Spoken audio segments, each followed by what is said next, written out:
Sir Rafiq Baloch Official.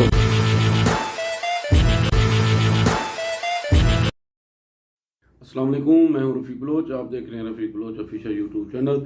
تو دوستوں، میں کہا کرتا ہوں کہ جو ہے نا ادارے جب بھی اپنے پاؤں پہ کھڑے ہوں گے تو انشاءاللہ ان کے اندر ایک کانفیڈنس بھی آئے گا۔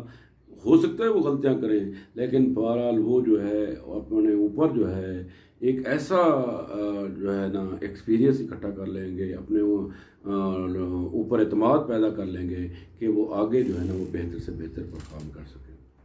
لیکن ہماری بدقسمتی یہ ہے کہ ہم نے اس اداروں کو سیاست کے طور پہ استعمال کیا ہے۔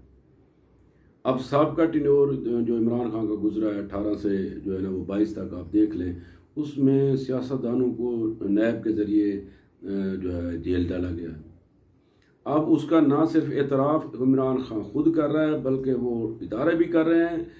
ایون جو ہے آج وہ جو آئی وٹنس تھے وہ بھی اس کا اظہار کھلم کھلا کر رہے ہیں۔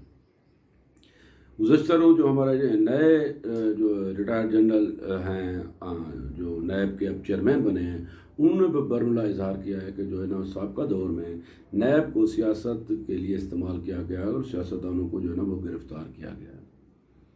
بہرحال ایک کریڈٹ تو اس نے جو چیئرمین نیب ہیں جناب ریٹائرڈ محمد امجد، ان کو جاتا ہے کہ انہوں نے آج تک کوئی ایسی گرفتاری نہیں کی جو سیاسی بنیادی پہ ہو۔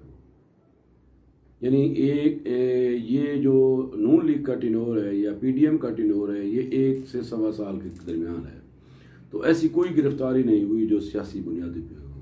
دیگر پرچے جو ہے نا وہ ہو رہے ہیں، ایف آئی آرز بھی ہو رہی ہیں، لیکن نیب کے اندر گرفتاری بھی جو ہے نا وہ نہیں ہوئی، کیونکہ ادارے کو بھی احساس ہو گیا ہے کہ جو ہے نا اس طریقے سے نہ تو کرپشن کم ہو سکتی ہے، نہ ہی ادارے کی کوئی جو ہے ساکھ بہتر ہو سکتی ہے۔ تو بہرحال میں ہمیشہ کہا کرتا ہوں کہ اداروں کو سیاست سے پاک کریں تو ادارے بہتر ہوں گے۔ آج اگر اداروں کے ہیڈ جو ہے نا اس بات کا اعتراف کر رہے ہیں تو ہمیں سیکھنا چاہیے اور سیکھ کے آگے بڑھنا چاہیے، اسی میں ہماری قوم کی بہتری ہے۔ والسلام۔